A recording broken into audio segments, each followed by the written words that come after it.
Good morning again, third graders. We are going to continue our read aloud of My Father's Dragon, and we are on chapter 2, which is My Father Runs Away. Wild Island is practically cut in two by a very wide and muddy river, continued the cat. This river begins near one end of the island and flows into the ocean at the other. Now, the animals there are very lazy, and they used to hate having to go all the way around the beginning of this river to get to the other side of the island. Here's a quick map from the last chapter as a reminder. It made visiting inconvenient and mail deliveries slow, particularly during the Christmas rush. Crocodiles could have carried passengers and mail across the river, but crocodiles are very moody and not the least bit dependable and are always looking for something to eat. They don't care if animals have to walk around the river, so that's just what animals did for many years. But what does all this have to do with airplanes? Asked my father, who thought the cat was taking an awfully long time to explain. Be patient, Elmer, said the cat, and she went on with the story. One day, about 4 months before I arrived on Wild Island, a baby dragon fell from a low-flying cloud into the bank of a river. He was too young to fly very well, and besides, he had bruised one wing quite badly, so he couldn't get back to his cloud. The animals found him soon afterwards, and everybody said, "Why, this is just exactly what we've needed all these years." They tied a big rope around his neck and waited for the wing to get well. This was going to end all their crossing the river troubles. "I have never seen a dragon," said my father. "Did you see him? How big is he?" "Oh, yes, indeed I saw the dragon. In fact, we became great friends," said the cat. "I used to hide in the bushes and talk to him when nobody was around. He's not a very big dragon, about the size of a large black bear, although I imagine he's grown quite a bit since I left.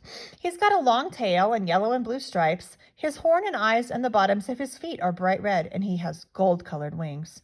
"Oh, how wonderful," said my father. "What did the animals do with him when his wing got well?" "They started training him to carry passengers, and even though he is just a baby dragon, they work him all day and night, too, sometimes. They make him carry loads that are much too heavy, and if he complains, they twist his wings and beat him. He's always tied to a stake on a rope just long enough to cross the river. His only friends are the crocodiles, who say hello to him once a week if they don't forget. Really, he's the most miserable animal I've ever come across.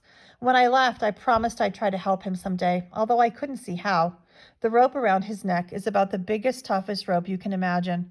With so many knots, it would take days to untie them all. Anyway, when you were talking about an airplane, you gave me a good idea. Now I'm quite sure that if you were able to rescue the dragon, which wouldn't be the least bit easy, he'd let you ride him almost anywhere, providing you were nice to him, of course. How about trying it?"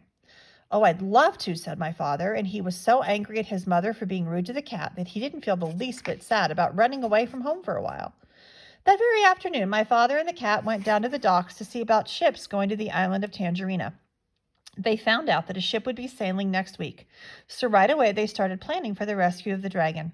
The cat was a great help in suggesting things for my father to take with him. She told him everything she knew about Wild Island. Of course, she was too old to go along.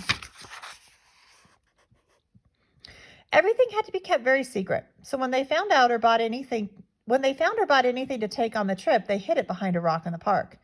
The night before my father sailed, he borrowed his father's knapsack, and he and the cat packed everything very carefully.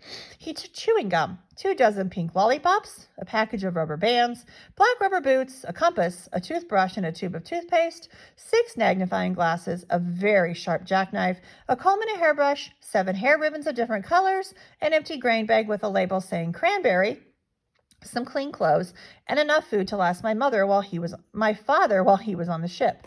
He couldn't live on mice, so he took 25 peanut butter and jelly sandwiches and 6 apples, because that's all the apples he could find in the pantry.